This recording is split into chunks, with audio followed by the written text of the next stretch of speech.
Sorry about that. I have two members of Bob Ross, Mob Boss, City Page's best band name. Is that one, the awards? Why don't you introduce yourselves and kind of what you do with the band? I'm Aaron. I play guitar and I sing. Mm-hmm. I'm Bray, and I also play guitar and sing. Who are we missing? Right now we're missing Emmy, our bassist, Okay. and Nick, our drummer. Mm-hmm. Awesome. So let's just start out. We'll get a little kind of history of kind of your history with music, and then how the band came together, kind of how we got to here. So you want to just start with kind of how y'all got involved in music and kind of up to the point today almost? It's kind of a large order, but Yeah, sure. Mine's a little shorter. Yeah, so I've always just loved listening to music. My original, exposure to music was through contemporary Christian rock, Ooh. and also same. 80s, new wave and post-punk. Mostly my dad's records. Gotcha. And so I Kraftwerk. yeah, exactly. Yeah. My dad loves Kraftwerk and Devo. But I started playing guitar pretty young because my parents made me play piano and I hated it. Did band and choir in high school, had a Flight of the Conchords cover band in high school. Oh, nice. Yeah, yeah. How long did that last? It was one show. We did it for a talent show. Gotcha. One show Yeah. too long. Yeah, exactly. Yeah. We and then in college I started making music.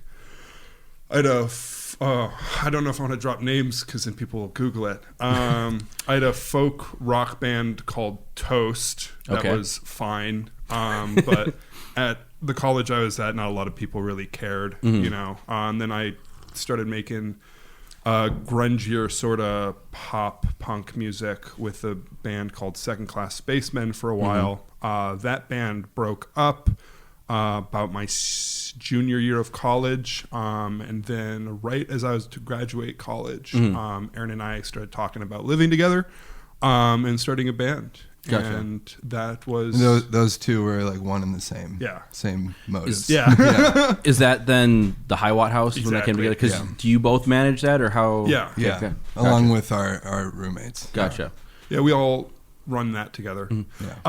Yeah. Basically that was, we decided we wanted to live together, start a band together, and wanted to find a basement that was just big enough to practice in, basically. Maybe, have an occasional Yeah. show. I wasn't really familiar with the Minneapolis DIY scene at that time at all. Oh, I was house venue all the way. Yeah. Ever since we. Yeah. Because Bray, you moved around a lot. You mentioned it like a random. I was at Glitter Cannons. That's how Yeah. I met you, and you mentioned that you had kind of moved around a lot. Yeah. Kind of coming up because. Yeah, no. So I guess I would say I'm technically a Minnesotan because Gotcha. I've lived here. My family's lived here for more than half my life at Okay. this point. 12, 13 years, which is about half my life. And yeah. So, but again, I wasn't really connected to any music scene. I went to a really shitty conservative high school, and just had no idea what was happening in Minneapolis until I moved to St. Paul. Nice. And Aaron just kind of.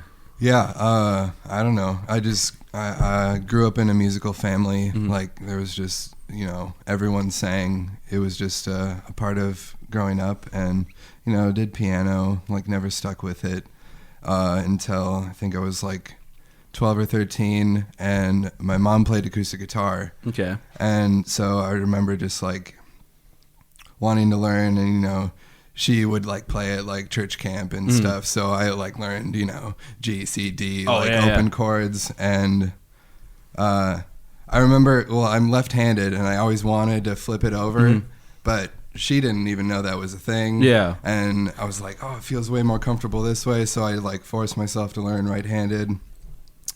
But yeah, then just growing up, found punk rock through Tony Hawk's Pro Skater. Yeah. And my life was forever changed. Just listening to Green Day and Blink-182 on the boombox, just trying to recreate it the best I could. Met some other people in high school, formed a band. My high school band was the Hormones. WHOREMOANS. Nice. Nice.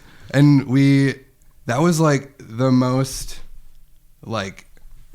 heavy gigging practicing I ever did, and it was in high school. It was insane. Like, our drummer lived like 20 minutes away in this other small town. We would get out of school, like drive to his house, like practice 5 days a week, like play play every Friday and Saturday. I played Triple Rock like a bunch, right? Really? We played Triple Rock one time. We played like an early show with our band friends, Mineral Water. I think it was like the late show was Jucifer. So we like got a like play in front of their back line of like fucking 412 cabs and Nice. shit. So that was cool. It was Easter Sunday and our bassist was naked in a bunny suit. But I actually have footage of that show. But I'm just such a fucking noob and I don't know what I'm doing and I just don't want to post it. But Fair. Yeah. That's funny. I don't know what from there. Yeah, and then you mentioned the folk punk band earlier. I was in this band called Rail Yard Ghosts. It's uncanny how many times I get fucking recognized. It's weird. Well, because I looked it up on like Facebook, and just like the amount of people who like and follow that band is just insane. Well, any folk punk band I find on Facebook is just the interaction. It's become a running joke at this point because there's a large chance that anytime we go to a show, someone will come up to Aaron and either tell them that they look like the person in Rail Yard Ghosts, or like be like, "How do I know you?" Yeah, you know. That's funny. Yeah. Yeah. I went to a show in Milwaukee, and I was just watching the show, and I like look over and I see this guy in the crowd like looking at me. I'm like, all right, that's weird. And I keep noticing he's like staring at me. So like the band gets done, I'm like, hey dude, what's going on? And he's like, I don't know, like you look so familiar. I was like, what? And like somehow it came out. He's like, Rail Yard Ghosts. I'm like, oh my god. Can't escape But it. yeah. Okay. I'm just like bad at like chronological good. time right here. I feel like I'm jumping all over, but yeah, I don't know. Just been playing a lot of music. So let's get to where Braden and I met. Yeah. I was playing in a band, The Favorite Child. I was playing drums in this band, and we had played a bunch of shows with Second Class Spacemen, and yeah. Aaron and I's friendship started at the karaoke at the Contented Cow in Northfield, where we were both regulars. Every Thursday we'd go sing karaoke. Well, you were going to college at St. Olaf. Okay. I was wondering if I was a yeah. Northfield townie, so we met at the bar naturally. Nice. Yeah, exactly. Classic. And I had signed up for, I want to say, Last Night by The Strokes or Someday by The Strokes. And Aaron saw that and was like, came up to me in sort of like a faux confrontational way and was like, I was going to sing that song. Like, can I sing with you? And so we've been, that was the start of the friendship. And we actually used to cover that song someday. Okay. Yeah. A lot. In a past amalgamation. Yeah. So then Bob Ross, Mob Boss. That There we go. That was Still coming down from my little sickness here. So when did that band officially form? Was that 2018, 2017? Late 2017. Okay. Yeah. Well, fall, because we moved in September 2017. Okay. So We pretty both- much then. Yeah, we both had a nice little catalog of just like riffs stored up from songwriting alone for a while, and workshopped a good few of them together. Okay. Went around and ended up finding a couple of classmates of mine. Okay. One who still lived in Northfield named Holland. They played bass for us. And then a friend named Corey Greider who played drums and did harmonies for us for the first rendition. Gotcha. Mob Boss. Yeah. So then how quickly, because you said you had a lot of riffs and ideas laying around, how quickly did Hot Sauce come together then? Because especially especially you start 20... Yeah. Because that EP was released, was that mid... September. That was basically a year after forming. Yeah. So that's not as like instant. Then. Yeah. Okay. Yeah. Those songs were all recorded that summer. Okay. I think we started recording. I can't even remember at this point. I think we recorded that twice. Yeah. Like we initially started and then just redid the process and how we did it, and then just did it all again. Yeah. But did it all in the basement at Highlight, so yeah. It sounds especially like a basement venue. It sounds. I really like the sound of that one. So did you, Aaron? Did you like take over the producer role, or how did that kind of like? Did somebody like handle that stuff, or? So we're Yeah, gonna try to take this one. We're gonna try to approach this one without being. Oh, okay. So the Hot Sauce EP was produced by our drummer at the time, Corey Greider. Very talented producer. We definitely butted heads a lot about like what the final sound was supposed to be. Had a hard time communicating effectively with each other about that. Especially when the band is so new, trying to figure out what you want. This is now a therapy session, just so everyone's aware. It's like it's like an episode of WTF with Mark Maron. Exactly. I don't know. I feel like it's been long enough that like there's not any real hard feelings anymore. At least on our end, we can't speak for Corey. But we value the time that we had with them, but at that time we weren't looking to have a producer. We wanted a drummer. Yeah, of course. And I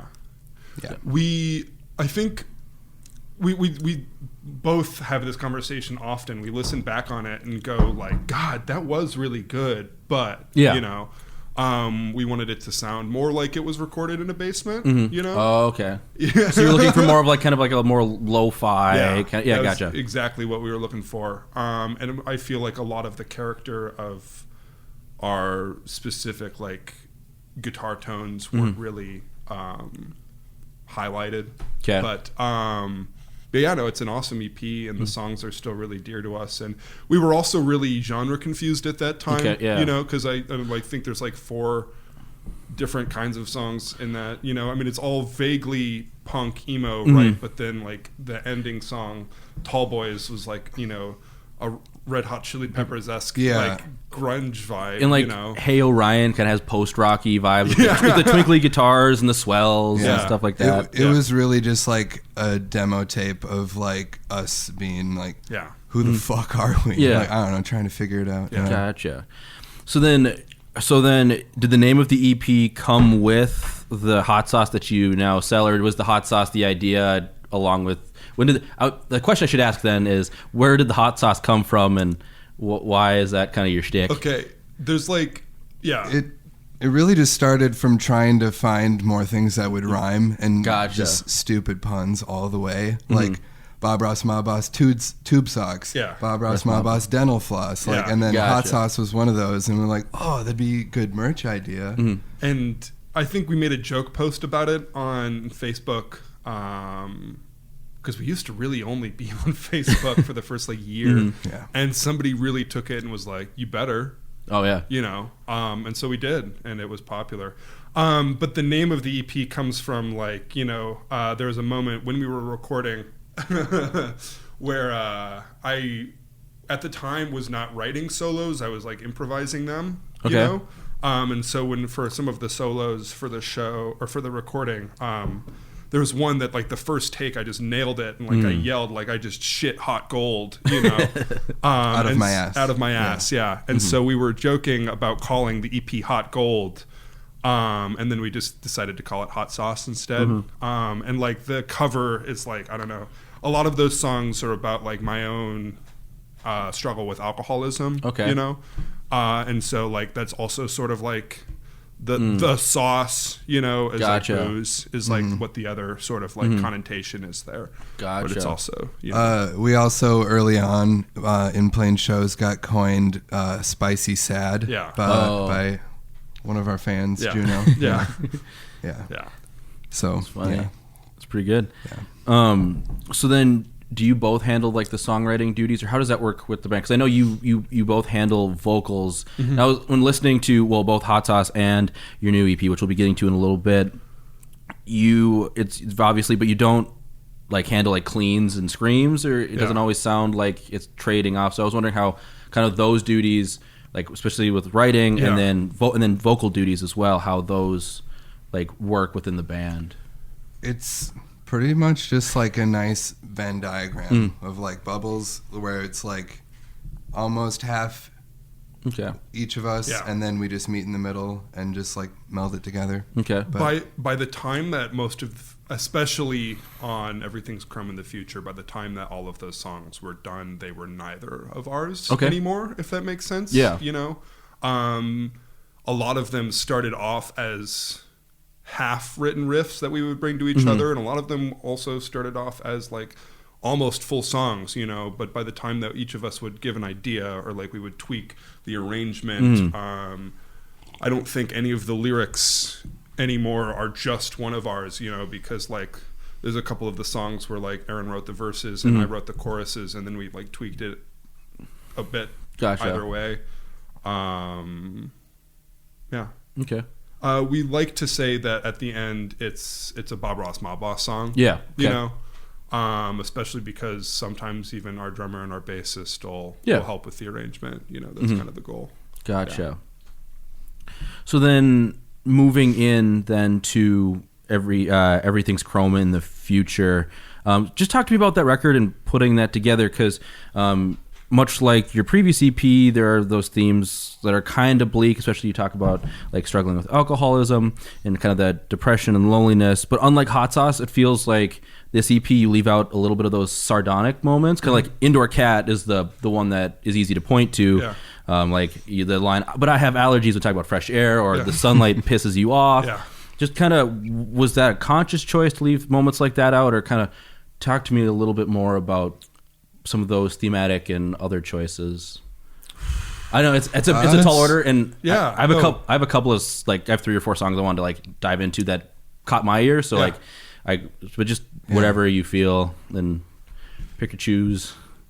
Yeah. I mean, I immediately just want to say that I feel like we've been using Twitter more on this album or during this album. So that's more of our facet to put that like sarcastic shit posting. Yeah. So it frees our lyrical writing to I don't know.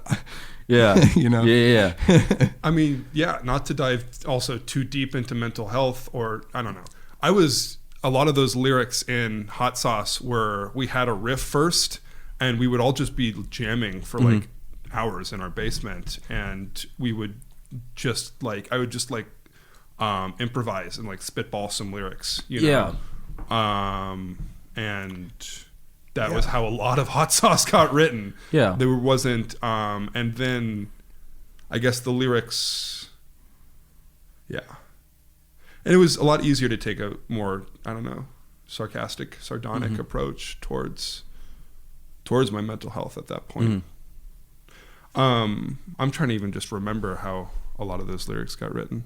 Indoor Cat was funny. There was another example of that. Corey wrote or helped write the chorus lyrics for that one as well. And they're the one who does those amazing, just incredible high harmonies. They've got a new band called The Personas, which is doing well. I mean, their new single is really cool. Good. Yeah, it's really nice. cool. Yeah. I don't know. I guess at this point, a lot of the lyrics. So for the Everything's Chrome in the Future, I think it's even split. Pretty even split. Like, I feel like both of us had solid lyrics written with, I think we made a couple tweaks to them, but nothing major. Yeah. And 3 and 3 we each wrote. Yeah. But I think the other thing is like the type of music that I was listening to changed. The type of like poetry that I was reading changed. And the way that I associated with my words changed, you know, because like... Changed how so? Like, I started listening to a lot more, you know,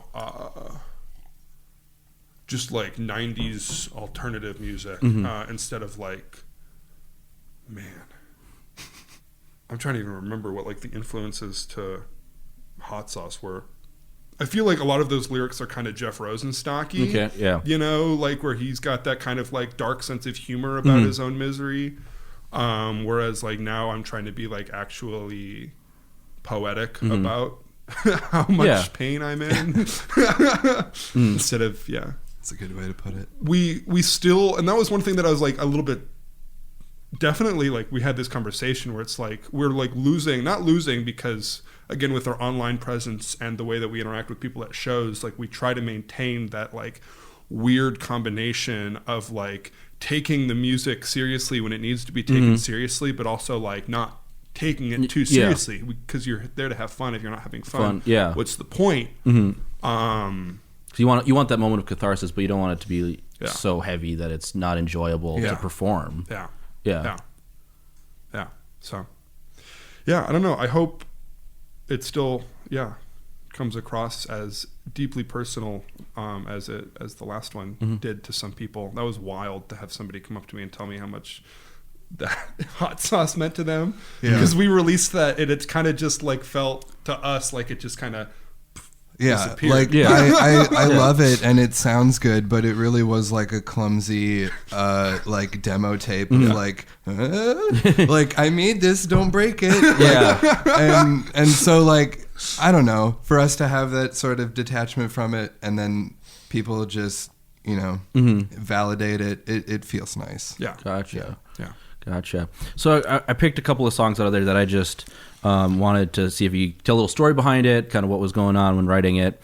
So the first one is like the one in the middle, Honesty, because that's definitely one of my favorites because I love the like almost the anthemic kind of happy riffs with the sadder lyrical content. So just kind of because it feels like either a loss of a friendship or a relationship or something like that. So kind of talk to me about that song and putting that song together a little bit. I wrote that riff on GarageBand on my iPhone. Nice. That's where the... I remember you ran downstairs one day. We were just like, check this out. Yeah. But, that was kind of on the cusp of feeling a disdain or disconnection with our past drummer. And wanting to write heavier riffs and just have a little more grit on the sound. Yeah. And so that was the first baby out of that thought. And it was, that song is a lot about just like interpersonal stress, you know, and like feeling unheard by people, you know, and moving on in relationships. So then that kind of segues to another song, which was the final song on the EP, which is Pressure, which again, it kind of almost is like that, the fear of when the good thing comes to an end. Yeah. So kind of talk, is that another kind of similar vein? Talk to me about that one. That song's about being bipolar. Okay. And like I've had all sorts of like, never Google your symptoms when it comes to mental health. No. You know, and trust, you know, your therapist and your and your psychologist. But I've had all sorts of emotional experiences along the anxiety depression spectrum, especially in these points of like summer. This song was written like right at the end of summer, right when like I started writing it right towards like when the temperature started to go down, knowing that like this high, this like almost mania of summer that I was experiencing was, I knew, going to drop, you know, and just the terror, you know, like being able to know that like everything that I've ever wanted is happening right now, you know, and knowing that like just trusting in the patterns of my own mental health to understand that like things are going to get worse again. And just dealing with that fear. Okay, gotcha. And then one final one is What's Past is Prologue. Because that one is it feels very cyclical in the sense with lyrics, like when it seems like all I do is make mistakes and what I thought I would know me better after all this time. Kind of butchered that one, but how to talk to me about that one as well, because it's... I think I wrote most of the lyrics to that one. Yeah, we wrote the chorus together. Okay. Yeah. So that's just about feeling, like you're stuck in a cyclical, you know, just monotonous, like, are you even alive? Like, or are you just like floating through a wasteland, like ghost town? yeah, just feeling not connected to other people, not connected to yourself, and what does it all mean? And Yeah, it's kind of just now hitting me how every single song is basically about the same thing. Because it's like, I guess that's one of the reasons that the title "Everything's Chrome in the Future." We were playing with that as a track title, right? Okay. We were originally planning on naming the EP "Wet Hot American Bummer," because Nice. because we thought that would be Yeah. funny and like equally punny. But at some but point, there's that hot sauce humor peeking in again. Yeah. You know? it stopped vibing with us, and we sort of like, I was playing with the idea of naming one of the songs "Everything's Chrome in the Future," sort of as just like, you know, one, because Aaron and I bonded over the fact that like that episode of SpongeBob was one of the most like existentially exhausting and distressing episodes of children's television Oh, absolutely. possible. Yeah. You know. But Yeah, also, I don't know if anyone hasn't seen that episode. I'll have to Watch revisit it, but I vaguely know what you're talking about. It's fucked up. It was on Nickelodeon. yeah, Like, or it's like the Rugrats. There's an episode where Stu's like making pudding. Like one of the fathers at like midnight. yeah. And he's Yeah. like, "My life has gotten away from me." Yeah. It's like Yeah. it's just uber dark. Exactly. Yeah. Exactly. And like, Yeah. so like that's sort of the vibe though, is that like everything is Chrome in the future, you know, like we're both excited and terrified and also exhausted, you know, thinking about what the possibilities are, you know. Yeah. Okay. Yeah. So then, so when did these songs start getting written? Because I know you mentioned, I think it was Honesty started in, or no, was it Pressure? Yeah. Summertime, was it summer 2019 or was that even Yeah, earlier? 2019. Okay. So, dang. Yeah. A lot of these songs, okay. So this is our third time total trying to release this music. Oh, really? Never Meant to Live and What's Past is Prologue. We were playing those songs. we played those at the Hot the Hot Sauce Sauce release release. show. Oh, wow. So, Yeah. yeah, those So those are are older songs. Yeah. Yeah, the newest ones on this EP are Pressure and And I mean, Barricade. yeah. Pressure almost wasn't on the EP. When we were recording with Abe, we all were just feeling tight. And somebody, I don't remember even who, like suggested it, when somebody was just like, yeah, let's try it out. Because we'd only played that song live twice before we recorded it. And I think it was just the one take, and Yeah, we're like, all just right, the one that's take. it. So Yeah. yeah. Lightning Yeah. in a bottle with that one there. Yeah. Yeah. And we also don't practice a lot, but when we get together to play shows, it's just like, fuck, we don't have to practice. Damn it. It's a nice thing about it. Yeah. You like don't want it to work, but then it does, and you're It's like, like, well, I guess we text each other about practicing, but we never end up. yeah, no, most definitely. So then why did you leave? You said some of those songs are from we played them at the Hot Sauce release show. What were they just not ready for that Hot Sauce EP then? Yeah. Okay, yeah. gotcha. And we didn't want to release anything 7 songs too. Okay, Like that's in that limbo. of like where Well, that would have been 8. No, So, I know, but yeah, even then. 8's a good, yeah. know. When does the I EP feel like- end and the LP begin? Yeah. Yeah. I feel like any album should have an even number. Yeah, it's you know, That's like, fair. We because the funny thing is we write 4-minute songs, and so our EP length is as long as some people's albums, But yeah, like this is 6 songs, and I think it's like 27 and a half minutes. yeah, Okay. Yeah. I was wondering, because you've released 2 EPs that are kind of on that border, both song length and time length. Why not, like, especially with Everything's Chrome in the future, why not go ahead and just tack on a couple more songs to make it that debut full length almost statement? Because like you mentioned in when you sent it to us and like earlier in this conversation, this is kind of almost the most definitive kind of Bob Ross Mob Boss statement when it comes to releases. So why keep it another like EP? That's it's a good question. I feel like with those 2 songs being so old, like we played them since the first release, and we recorded this 3 separate times before we were finally able to be like, all right, we can put this out. We took our time on this one, Yeah. and we feel like it's a good bundle as is. Yeah. We're definitely not opposed to an LP, but yeah. It's that's the next step. it's time.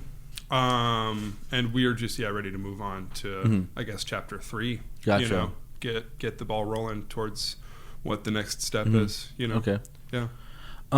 So you mentioned earlier, but you worked with Abe Anderson of obviously Knife's fame, and now he's quickly becoming kind of the go-to engineer, producer of sorts for kind of this circle of music. What made you go with Abe? Because especially when you talked earlier with Hot Sauce, you weren't feeling like you were ready to be a produced. You almost want a producer's band. Why? What changed with this one, and why Abe? I should say. Well, one, just to make sure that whoever we were working with wasn't a part of the band, which is not always the case. You know, like I've recorded in bands and we've recorded ourselves and I've loved it, but like just for this, just to get a different experience and like an outside perspective. Yeah, and we also wanted to make a conscious decision to, like work with, I'm doing air quotes here, family, you know, especially with everything moving forward. And both Nice and Abe have been... Well, yeah, obviously they're the fucking greatest human beings ever. Yeah. Like, love them to death, yeah. The Hiawatha community, and yeah, doing a lot of things right. Also, we listened to that National Park Service EP, and it was choice. It was great. Produced really well. It's been really cool to listen to like Abe's skill level increase, because like he's never put out like anything that sounds technically bad, but like you can hear with every like people he works with, like there's something different. Like the vocals on this one with For You All, like much I loved them because sometimes they sound a little raw in the last one. It's just so cool. Talk about recording with Abe then, because you went to Cannon Falls to where he does everything. What was just in a garage, which feels like a basement, so it's just still kind of has that home feeling. Yeah. We had 3-4 sessions? Okay. 3.5 sessions? Yeah. Well, one full band session and then a couple like overdub sessions and Okay. vocals. Yeah. It's weird because I haven't recorded a lot, and so like I was still getting used to like figuring out what the difference between a recorded sound and a live sound should be. Recognizing like it's harder to like sing with passion when you're thinking about singing with passion. Especially like to a track when you're not playing. You don't have the vibe of there's a couple of times where I would like do jumping jacks to get my heart rate going so that I could like get like my blood flowing enough to like really just push the vocals. Gotcha. But Abe's a smart engineer, didn't over analyze, but also like would do the whole okay, let's do one more, like perfectly, like whenever we really needed to. At one point we busted out a cowbell. There's a spot where it like all cuts out, all the instruments cuts out, and there's just the vocals, so we needed some way to keep time, so Abe's over there, the cowbell. Nice. There's something about someone, especially because they're close, obviously, within the circle, but they don't have the same kind of emotional investment, so you can trust them to make a call that doesn't feel like they're not gaming, but like that's definitely been hard because these songs are so personal, to like be able to approach them on a critical level without approaching your identity on a critical level. So then you brought that up, kind of taking a step back slightly question wise. How is it like taking apart those songs and reconstructing and changing, especially when writing this, when they're so personal? How did that go for y'all as a band? Because obviously that's could be super difficult, and you're suddenly rawer than you were than when you had written the tunes. Yeah. Well, Brandon and I live together, so we express our feelings to each other daily. So band practice is no different. So I find myself on a daily basis incredibly lucky to be making music with Aaron, because I have jammed with other people before and I continue to jam with other people. And there is just some click in the way that we communicate musically that's just not really there in a lot of the other ways that I try to make music with people, which is weird because it honestly sometimes puts extra pressure on there's been times where it's like there's been songs that I've felt were a good match for our sound, and then Aaron didn't feel like that, and then we had a whole long conversation about it, and like, you know, became better musicians at the end for it, you know, and yeah, because we do come from vastly different musical influences, so it's amazing it works at all, honestly, but it does. Yeah.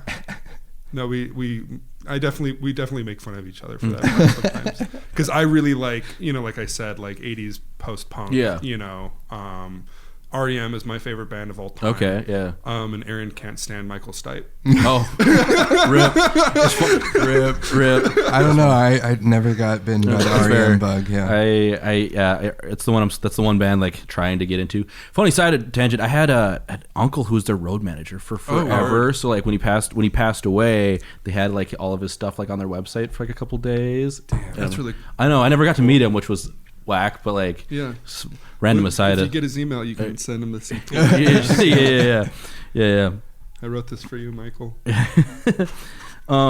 So kind of moving forward, you have a release show coming up. It'll be played. It's coming up. You release your EP the same day release show? Well, a week before. That's right. Yeah. Okay. We're releasing. Yes. Show's the 16th. You release the 8th. Yeah. The Saturday before. So this will have come out either right before or just after. Cool. After you put the EP out. So let's just talk about the release show then, because you have a bunch of really cool local bands. Did you handpick that bill, or kind of talk through why you picked the bands you picked? And just bands that Alien Book Club. I'm wearing their shirt right now. Love y'all. They just put out a split with Shattered Cones, and it's really good. Really good. It's the bands that have been a part of our community and also like sonically represent the pieces of what we are trying to create at the same time. You know, Marmalade brings the shoegaze, Oftener brings the indie rock, and it's all shoegaze. Well, it's all shoegaze. Alien Book Club brings the I don't know, the punk. Just bands of people that have been really super nice to us, and we love their music and wanted to play with them, and we'll always want to. Yeah. Gotcha. So now we've talked about like the meat. I had some other things I wanted to ask y'all about. Kind of they're adjacently related. Kind of a lot of the side projects. Because Aaron, you have a group with your partners at Hot Glue. Yeah. Yep. And then you both do Sad Squatch, right? Yeah. So we can start with Sad Squatch. Do you want to just talk about that band? Because you have releases coming out potentially. We are going to record. Okay. Yeah. Soon. Okay. Once we find time. Was it has then, since you've known each other for a number of years, going back to when you were at St. Olaf and you obviously lived in Northfield, was that kind of an initial recording together, or what? Oh no, that's just a new thing. Okay, very, very new. So Sad Squatch is a combination of like several urges that I had. One of which was to do weird stuff with the Bass 6. It's a Fender. Yeah. More so an excuse of owning an instrument. It's like you need to make a band with it. Yeah. Of course. The joke is, and you know, especially with my budget is like you can't buy new guitars until you're playing all the guitars you own. You know, that's what I say at least. It's a good rule of thumb. Yeah. Yeah. And a lot of this project is formed around trying to figure out how to make that instrument sound as cool as it can, because it's a bass guitar. But 6 strings E to E. Yeah, exactly. It is literally a bass guitar. Yeah. It is more a bass guitar than a bass guitar. Yeah. Exactly. And so you can get some really cool bass tones out of it, but you can also get some really cool high tones out of it. And so a lot of that is that combined with I'm writing songs that don't fit into the other projects that I'm in. And I kind of want to workshop them in a public way. Okay. You know? And see how people vibe to them, and just continue improving as a songwriter. And so that's sort of where those songs are going. Okay. And I missed playing the drums, so Gotcha. so it's an excuse for me to beat on things. Yeah. And we'll probably record that Nice. soon, hopefully. And then Aaron, talk to me about Hot Glue, because it's like a shoegaze meets electronic kind of stuff that you put out one single, Waves, right? Single. Yeah, it was one of, I feel bad saying, because it was definitely one of my favorite like singles of 2019. Talk to me about that group and kind of how that. Yeah, just me and my partner. They're a phenomenal classically trained singer, like nice. phenomenal voice, can play piano, make you cry. But we just wanted something that we could do together and have fun at, and yeah, we're just doing like a 2-piece like electronic project, I guess you want to call it. Run Ableton, do some guitar. Yeah. Yeah. But yeah, it's a lot of fun. Definitely a change from what I've done in the past or felt comfortably doing musically. Yeah. But it's a nice challenge. Gotcha. Yeah. Gotcha. Awesome. I wanted to make sure I asked about those because, again, yeah. And then finally, just kind of wrapping up our conversation, what does 2020 look like for y'all? Because you've toured, because Bob Ross Mob Boss has toured and stuff. You got tours coming up. You got obviously the EP coming out. Just kind of run through what we should be looking forward to as we go into the year. I know it's January 18th, so, but still, like coming out in the next couple months. Discussed beginning like writing a really intentional full length. Okay. So that's something that we want to try to start. Definitely tour at least twice this summer. You know. Other than that, we're gonna be, just growing. You know. Yeah. more high watch shows. All the time. Just all sorts of stuff. Awesome. And then just finally, where can people find y'all? Because obviously you have where's all the places we can connect? Every streaming service. Yeah. Twitter, Instagram, fuck Facebook. Don't talk to us on Facebook. It's just there for events at this point. Yeah. Follow the High Watt Instagram too. Yeah. At High Watt House. We're lacking followers on that one. Almost 1,600 today. It's which is wild. Wow. Yeah. Awesome. Yeah. Well, Aaron, Bray, thank you so much for stopping on by. Of course. Yeah, thank you.